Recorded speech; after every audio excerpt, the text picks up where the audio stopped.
রোজার প্রতিদান কেন আল্লাহ নিজ হাতে দেবেন? আসসালামু আলাইকুম রাহমাতুল্লাহ। প্রিয় দর্শক, রোজা ইসলামের এমন একটি ইবাদত যার মর্যাদা অন্য সব ইবাদত থেকে আলাদা। আল্লাহ তাআলা নিজেই ঘোষণা করেছেন রোজা তার জন্য এবং তিনি নিজেই এর প্রতিদান দেবেন। এটি কেন বলা হয়েছে? এর পেছনে রয়েছে গভীর আধ্যাত্মিক ও আকীদাগত রহস্য। চলুন তাহলে আর দেরি না করে বিস্তারিত জেনে নেওয়া যাক। রমজানের রোজার অবস্থান। প্রিয় দর্শক, রমজানের রোজা ইসলামের ৫ স্তম্ভের অন্যতম। ঈমান, নামাজ ও জাকাতের পরেই রোজার স্থান। রোজার আরবি শব্দ সম, যার আবিধানিক অর্থ বিরত থাকা।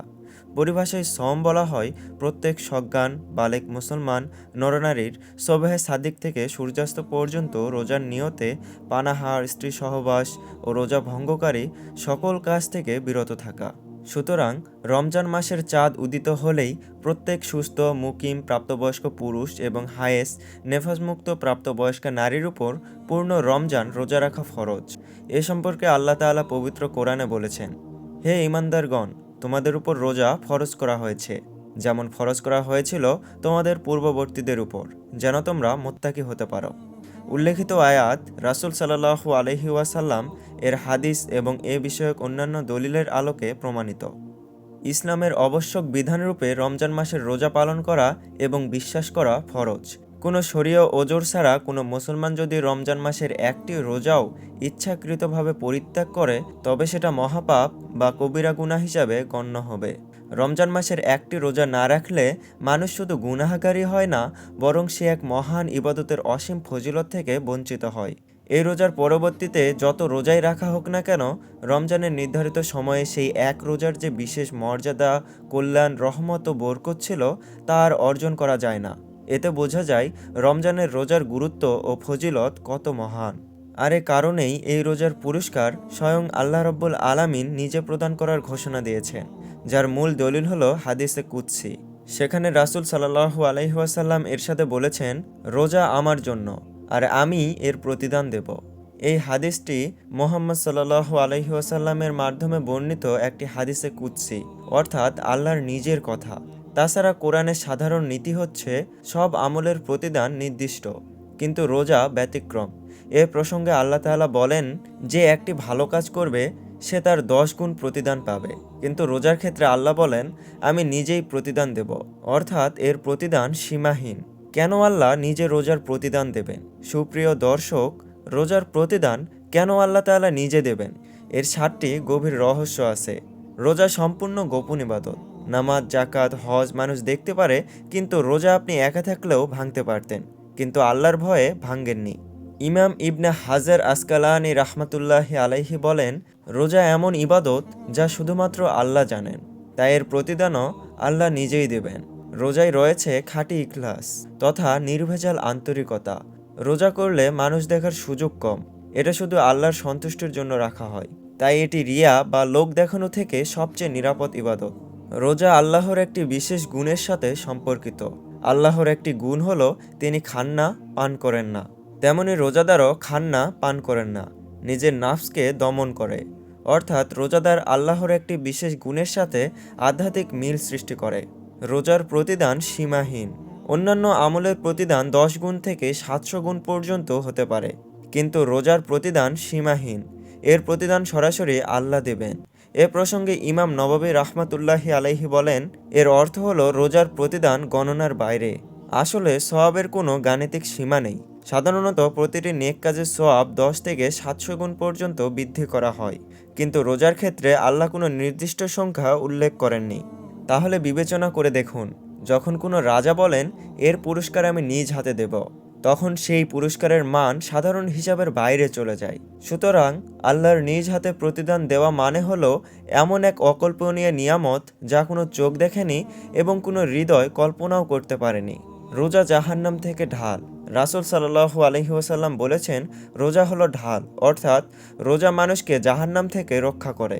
হযরত হুযায়ফা রাদিয়াল্লাহু তাআলা আনহু বলেন, আমি আল্লাহর নবী সাল্লাল্লাহু আলাইহি ওয়াসাল্লামকে আমার বুকের সাথে মিলিয়ে নিলাম। তারপর তিনি বললেন, যে ব্যক্তি আল্লাহর সন্তুষ্টি কামনায় একদিন রোজা রাখবে, পরে তার মৃত্যু হয়, সে জান্নাতে প্রবেশ করবে। নবী সাল্লাল্লাহু আলাইহি ওয়াসাল্লাম ইরশাদ করেছেন, জান্নাতে একটি দরজা আছে, যার নাম রাইয়ান। কিয়ামতের দিন এই দরজা দিয়ে কেবল রোজাদার ব্যক্তিরাই প্রবেশ করবে, অন্য কেউ প্রবেশ করতে পারবে না। ঘোষণা করা হবে, কোথায় সেই সৌভাগ্যবান রোজাদারগণ? তখন তারা উঠে দাঁড়াবে। তারা ব্যতীত কেউ এই দরজা দিয়ে প্রবেশ করতে পারবে না। অতঃপর রোজাদারগণ যখন প্রবেশ করবে তখন তা বন্ধ করে দেওয়া হবে। পরে কেউ ওই দরজা দিয়ে প্রবেশ করতে পারবে না। রোজাদারের মুখের গন্ধ আল্লাহর কাছে মেশকের চেয়েও প্রিয়। রাসূল সাল্লাল্লাহু আলাইহি ওয়াসাল্লাম বলেছেন, রোজাদারের মুখের গন্ধ আল্লাহর কাছে মেশকের চেয়েও বেশি প্রিয়। এটি রোজার সম্মানের প্রমাণ। রোজা আল্লাহর সাথে সরাসরি সম্পর্ক তৈরি করে। রোজা মানুষকে শেখায় আত্মনিয়ন্ত্রণ, তাকওয়া ও ধৈর্য। আল্লাহ তাআলা বলেন, যাতে তোমরা তাকওয়া অর্জন করতে পারো, অর্থাৎ রোজা রাখা তাকওয়া তথা আল্লাহর সাথে সরাসরি সম্পর্ক তৈরি করা বা আল্লাহর নৈকট্য লাভের শ্রেষ্ঠ মাধ্যম। হযরত আবু উমামা রাদিয়াল্লাহু তাআলা আনহু বর্ণনা করেন, আমি বললাম, ইয়া রাসূলুল্লাহ, আমাকে কোনো আমলের আদেশ করুন। তিনি বলেন, তুমি রোজা রাখো, কেননা এর সমতুল্য কিছু নেই। আমি পুনরায় বললাম, ইয়া রাসূলুল্লাহ, আমাকে কোনো নেক আমলের কথা বলুন। তিনি বললেন, তুমি রোজা রাখো, কেননা এর কোনো সমতুল্য কিছু নেই। আল্লাহ নিজে প্রতিদান দেওয়ার অর্থ কি? সুপ্রিয় দর্শক, এতক্ষণ ধরে আমরা রোজার প্রতিদান স্বয়ং আল্লাহ তাআলা নিজে দেওয়ার 7টি গভীর রহস্য সম্পর্কে জেনেছি। তবে কেন আল্লাহ তাআলা রোজার পুরস্কার নিজে দেবেন, সে কথাটা আরেকটু পরিষ্কারভাবে জানতে চাই। এ বিষয়ে আলেমগণ বলেন, প্রত্যেক নেক আমলের নির্ধারিত সোয়াব ও প্রতিদান রয়েছে, যার মাধ্যমে আল্লাহ তাআলা আমলকারীকে পুরস্কৃত করবেন। কিন্তু রোজার বিষয়টি সম্পূর্ণ আলাদা, কারণ রোজার বিষয়ে আছে আল্লাহ তাআলার পক্ষ থেকে এক অনন্য ঘোষণা। হযরত আবু হুমায়রা রাদিয়াল্লাহু তাআলা আনহু থেকে বর্ণিত, রাসূলুল্লাহ সাল্লাল্লাহু আলাইহি ওয়াসাল্লাম ইরশাদ করেছেন, মানুষের প্রত্যেক আমলের প্রতিদান বৃদ্ধি করা হয় একটি নেকির সওয়াব 10 গুণ থেকে 700 গুণ পর্যন্ত। আল্লাহ তাআলা ইরশাদ করেন, রোজা আলাদা, কেননা তা একমাত্র আমার জন্য এবং আমি নিজেই এর বিনিময় প্রদান করব। বান্দা একমাত্র আমার জন্য নিজের প্রবৃত্তিকে নিয়ন্ত্রণ করেছে এবং পানাহার পরিত্যাগ করেছে। রোজা বিষয়ে অন্য বর্ণনায় আল্লাহ তাআলা বলেন, প্রত্যেক ইবাদতই ইবাদতকারী ব্যক্তির জন্য, পক্ষান্তরে রোজা আমার জন্য, আমি নিজেই এর প্রতিদান দেব। এ কথার তাৎপর্য হলো, যদিও প্রকৃতপক্ষে সকল ইবাদতই আল্লাহর জন্য, তার সন্তুষ্টি ও নৈকট্য লাভের উদ্দেশ্যেই হয়ে থাকে, তবু রোজা ও অন্যান্য ইবাদতের মধ্যে একটি বিশেষ পার্থক্য রয়েছে। অন্যান্য ইবাদতের কাঠামোগত ক্রিয়াকলাপ, আকার আকৃতি ও নিয়ম পদ্ধতি এমন, তাতে আল্লাহর সন্তুষ্টি লাভের উদ্দেশ্য ছাড়াও ইবাদতকারীর নাফসের স্বাদ গ্রহণের সুযোগ বিদ্যমান থাকে। মুখে প্রকাশ না করলেও অনেক সময় তা অন্তরে রিয়া তথা লোক দেখানো ভাব সৃষ্টি হতে পারে।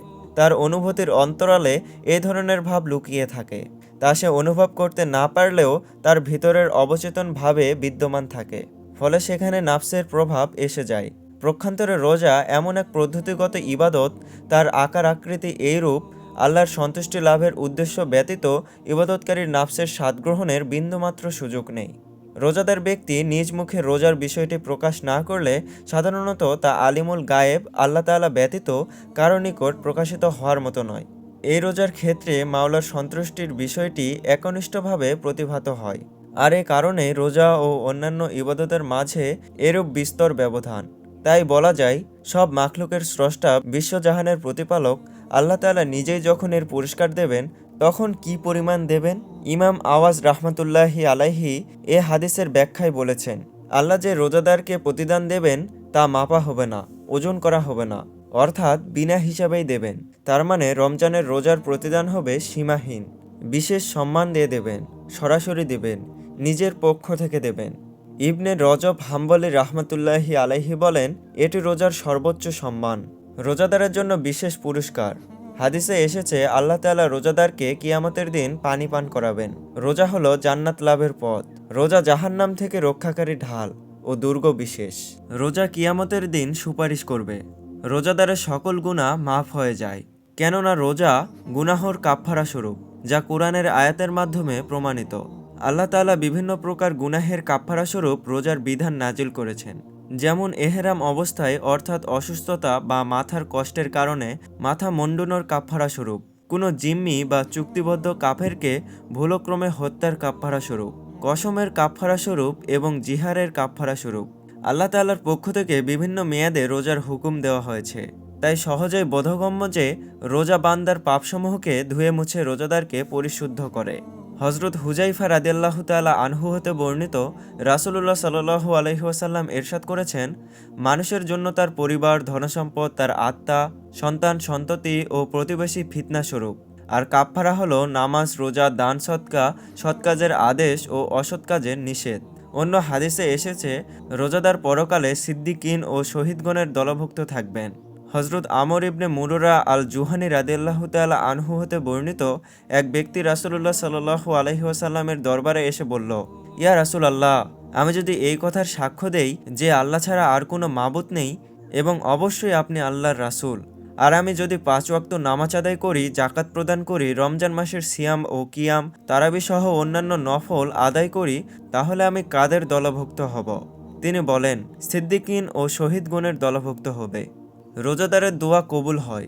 হজরত আবদুল্লাহ ইবনে আমর রাদিয়াল্লাহু তাআলা আনহু হতে বর্ণিত, রাসূলুল্লাহ সাল্লাল্লাহু আলাইহি ওয়াসাল্লাম ইরশাদ করেছেন, ইফতারের সময় রোজাদার যখন দোয়া করে তখন তার দোয়া ফিরিয়ে দেওয়া হয় না, অর্থাৎ তার দোয়া কবুল হয়। রোজা হিংসা বিদ্বেষ দূর করে দেয়। হজরত ইবনে আব্বাস রাদিয়াল্লাহু তাআলা আনহু হতে বর্ণিত, রাসূলুল্লাহ সাল্লাল্লাহু আলাইহি ওয়াসাল্লাম ইরশাদ করেছেন, সবরের মাস অর্থাৎ রমজান মাসের রোজা এবং আয়ামে বীজ অর্থাৎ প্রতি মাসের ৩ দিনের রোজা অন্তরের হিংসা বিদ্বেষ দূর করে দেয়। রমজান হলো খালেস ইবাদতের মৌসুম, তাই এই মাসের সময়গুলো যতটা সম্ভব আল্লাহর সাথে কাটানো যায় ততটা ভালো। কেননা রোজার প্রতিদান আল্লাহ নিজে দেবেন, কারণ এটি সবচেয়ে গোপন ইবাদত। এতে সবচেয়ে বেশি ইখলাস থাকে। এটি আল্লাহর জন্য সম্পূর্ণ নিবেদিত। এর প্রতিদান সীমাহীন। এটি মানুষকে আল্লাহর সবচেয়ে কাছে নিয়ে যায়। তাই রোজা ইসলামের সবচেয়ে সম্মানিত ইবাদতগুলোর একটি। আল্লাহ তাআলা আমাদের সকলকে হাদিস অনুযায়ী আমল করার ও উক্ত ফজিলত লাভ করার তৌফিক দান করুন। আমিন। কোরআন ও হাদিসের আলোকে জীবন গড়ুন, আলোর বার্তার সাথেই থাকুন। ধন্যবাদ।